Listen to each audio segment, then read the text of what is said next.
اگلا سوال یہ ہے کہ زبان سے نیت کے الفاظ ادا کرنے کا کیا حکم ہے؟ زبان سے اللہ کے نبی صلی اللہ علیہ وسلم نے ہمیں اور آپ کو دین کی جتنی باتیں بتائیں، صحابہ کرام نے اسے محفوظ کر لیا، اسے یاد کر لیا، بائی ہارٹ کر لیا، اور پھر بعد کے لوگوں کے لیے اس کو کتابوں میں مرتب کر دیا، کروا دیا۔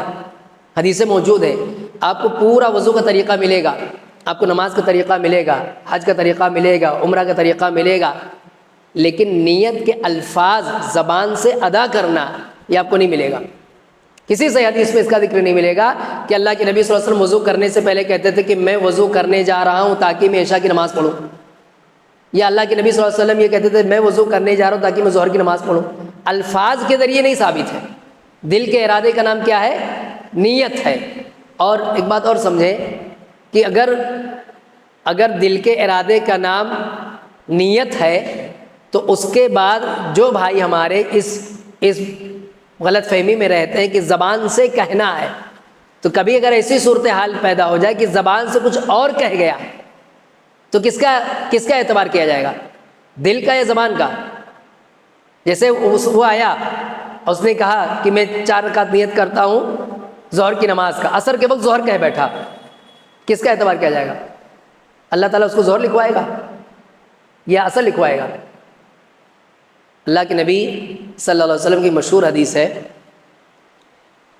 ایک آدمی تھا، میں بہت شارٹ میں بتا رہا ہوں، وہ آدمی سفر پہ نکلا، اس کے پاس اونٹنی تھی، وہ حدیث سنی نا، اونٹنی تھی، اونٹنی پہ اس کے ساز و سامان تھا، وہ آدمی سفر میں ہے، اور پہلے کے سفر آج کے سفر کی طرح نہیں ہوا کرتے تھے، بڑی دقتیں، بہت پریشانیاں ہوتی تھی، کھانا کہاں ہے، ٹھہرنا کہاں ہے، پھر کس طرح سے نکلا جائے کہ کسی منزل پہ پہنچ جائیں، بہت تاخیر ہوگی تو رات ہو جائے گی، تب کیسے سفر کریں گے؟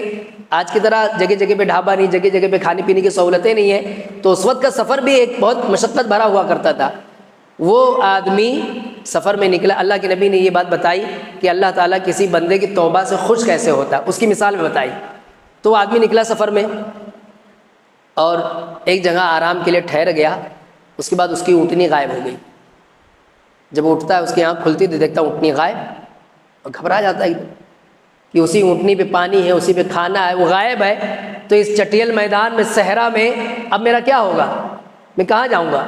مایوس ہو جاتا ہے، اور مایوس ہو جا کر کے پھر سے دوبارہ سو جاتا ہے۔ پھر اس کی آنکھ کھلتی ہے تو یکایک دیکھتا ہے کہ وہ اونٹنی میرے آنکھوں کے سامنے کھڑی ہے۔ ماری خوشی کہ وہ کیا کہتا ہے؟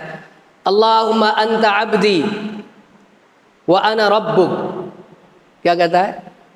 اللہم انت عبدی وانا ربک، اے اللہ تو میرا بندہ ہے اور میں تیرا رب ہوں۔ اتنا خوش من شدت الفرح، خوشی کی شدت کی وجہ سے وہ ایسا کہہ بیٹھتا ہے۔ کس کا اعتبار کیا جائے؟ زبان کا یا دل کا؟ زبان بہت غلط بات کہہ رہی ہے۔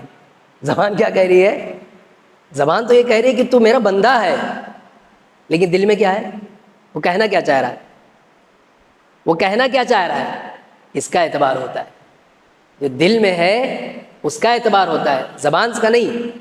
اللہ تعالیٰ اس کے اس خوشی کو اپنی خوشی کی ایک مثال بنا کر کے بتاتا ہے کہ ایسے ہی اللہ تعالیٰ بھی بہت خوش ہوتا ہے۔ اللہ تعالیٰ عیب سے پاک ہے، اللہ سے اس طرح کی کوئی غلطی نہیں ہوگی، لیکن اللہ تعالیٰ بتاتا ہے کہ خوش کتنا ہوتا ہے اللہ تعالیٰ۔ اس حدیث میں ہمیں دلیل کس بات کی مل رہی ہے کہ نہیں، زبان اگر آدمی کی نیت میں کچھ اور ہے اور زبان سے وہ غلطی کر رہا ہے تو زبان اس کی ویلو نہیں ہے یا اس کا اعتبار نہیں ہے۔ تو دینی بھائیوں، اولاً تو یہ کہ پورے حدیث کے ذخیرے میں کہیں بھی اس بات کا ذکر نہیں ملتا کہ نماز سے پہلے کیسی نیت زبان سے کہی جائے۔ نیت تو ہوگی لیکن زبان سے کہنا اس کا ثبوت نہیں ملتا ہے۔